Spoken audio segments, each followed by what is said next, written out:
السلام علیکم۔ آج بات کریں گے دنیا کے مناظر اور لمبی لمبی امیدوں کے بارے میں۔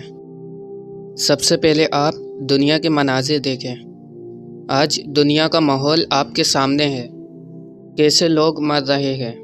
پہلے فلسطین کے مسلمان شہید ہوئے، تقریباً 2-2.5 سال جنگ چلی، اور اب دنیا کے مناظر آپ کے سامنے ہیں، لیکن ہم ابھی بھی لمبی لمبی امیدیں بانے بیٹھے ہیں۔ بعد میں سجدے کر لیں گے، بعد میں توبہ کر لیں گے، اور بعد میں خدا کو راضی کر لیں گے۔ ان امیدوں نے رمضان کا پہلا عشرہ رحمت کا، جس میں اللہ کی رحمتیں برس رہی تھیں، گوا دیا کہ بہت ٹائم ہے۔ پہلے مذاق کر لیتے ہیں، ابھی دوستوں کے ساتھ ٹائم پاس کر لیتے ہیں، اور یہی سب کرتے کرتے رمضان کا دوسرا عشرہ مغفرت کا، جس میں لوگ مغفرت طلب کرتے ہیں، اپنی بخشش کرواتے ہیں، وہ بھی گوا دیا۔ دنیا کے حالات ہمارے سامنے ہیں، مگر ہم اب بھی لمبی لمبی امیدیں بانے بیٹھے ہیں کہ کل کر لیں گے۔ کبھی ہم نے ان لوگوں کی جگہ اپنے آپ کو رکھ کر دیکھا ہے؟ کبھی قبرستان جا کر دیکھا ہے؟ کتنے لوگ دفن ہیں جو کبھی ہنستے تھے، آپ ہی کی طرح ٹائم پاس کیا کرتے تھے، جو آپ کی طرح لمبی لمبی امیدیں بانے بیٹھے تھے، جو چلتے تھے، خواب دیکھتے تھے، سنتے تھے، محسوس کرتے تھے، جن کو پتہ تھا آخری حل موت ہے، مگر نمازوں کے لیے ٹائم نہ تھا۔ وہ بھی آپ ہی کی طرح انسان تھے، مگر آج ایک مٹی کا ڈھیر ہیں۔ نہ ان کے پاس دوست ہیں اور نہ ہی ٹائم پاس کرنے کے لیے وقت۔ آج خاموش زمین کے نیچے لیٹے ہوئے ہیں، پاس ہے تو صرف اعمال۔ وہ یا تو روشنی بنے ہوں گے، یا تو قبر کی دیواریں تنگ کر رہے ہوں گے، مگر ہم آج بھی لمبی لمبی امیدوں میں جی رہے ہیں، اور اس رمضان کو ضائع پہ ضائع کر رہے ہیں۔ کبھی اپنے آپ سے پوچھا کہ کبھی رو رو کر اللہ کو یاد کیا ہے؟ کبھی سجدے میں گر کر معافی مانگی ہے؟ کبھی یہ سوچا ہے کہ یہ رمضان، یہ اللہ کا تحفہ کہاں ضائع کر دیا؟ وہ دن، وہ خاص دن جن کے بارے میں حضور علیہ السلام نے فرمایا، جن دنوں کے لیے، جس مہینے کے لیے اللہ 11 مہینے جنت کو سجاتا ہے اور رمضان میں اس کے دروازے کھول دیتا ہے، اسے کہاں ضائع کر دیا؟ مگر ہم نے وہ رونقیں جو رمضان کے شروع میں مسجدوں میں تھیں، وہ بھی ختم کر دیں۔ سوال ہے کیوں؟ صرف شاپنگ کی وجہ سے۔ وہ مسجدوں کی رونقیں بازاروں میں جو لگانی تھیں۔ لیکن ایک بات یاد رکھنا، موت کبھی بھی بتا کر نہیں آتی۔ دنیا میں آنے کا ٹائم تو پتہ ہوتا ہے، مگر جانے کا نہیں۔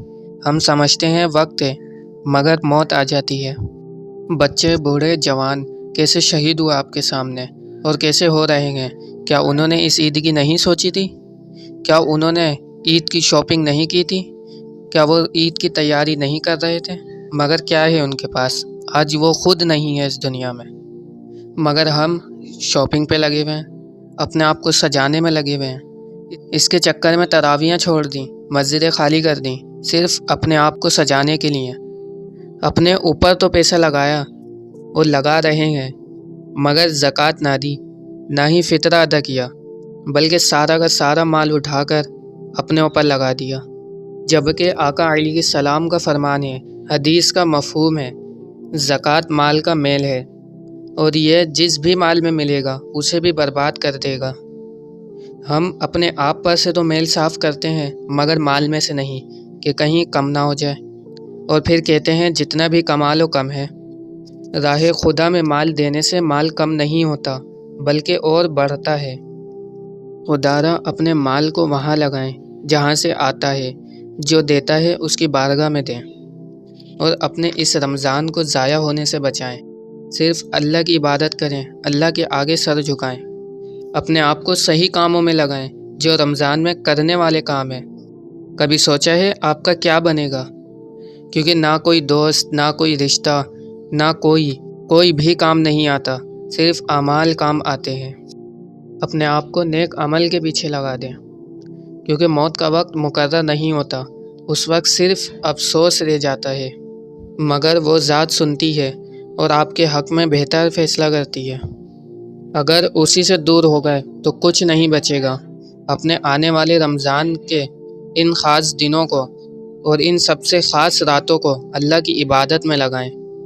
یہ وہ راتیں ہیں جس میں لیلۃ القدر کو ڈھونڈا جاتا ہے۔ یہ وہ راتیں ہیں جس میں لیلۃ القدر ہے۔ اس آخری عشرے کی 5 طاق راتوں میں سے ایک لیلۃ القدر ہوگی۔ ان 5 راتوں میں عشاء باجماعت پڑھیں اور فجر باجماعت پڑھیں۔ روایتوں میں آتا ہے جو یہ دونوں نمازیں باجماعت پڑھے اسے پوری رات عبادت کرنے کا ثواب ملتا ہے۔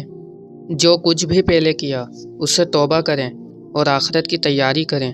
ان خاص راتوں میں عبادتیں کریں، قرآن پڑھیں اور ان مسلمان بھائیوں کو اپنی دعاؤں میں یاد رکھیں۔ اللہ ہم سب کو آخرت کی تیاری کرنے کی اور رمضان کے بچے ہوئے دنوں کو اپنی عبادت میں گزارنے کی توفیق عطا فرمائے۔ فلسطین اور جو بھی جہاں بھی مسلمان شہید ہو رہے ہیں اللہ ان کی مغفرت فرمائے، مسلمانوں کو عروج اور ظلم سے نجات عطا فرمائے، آمین۔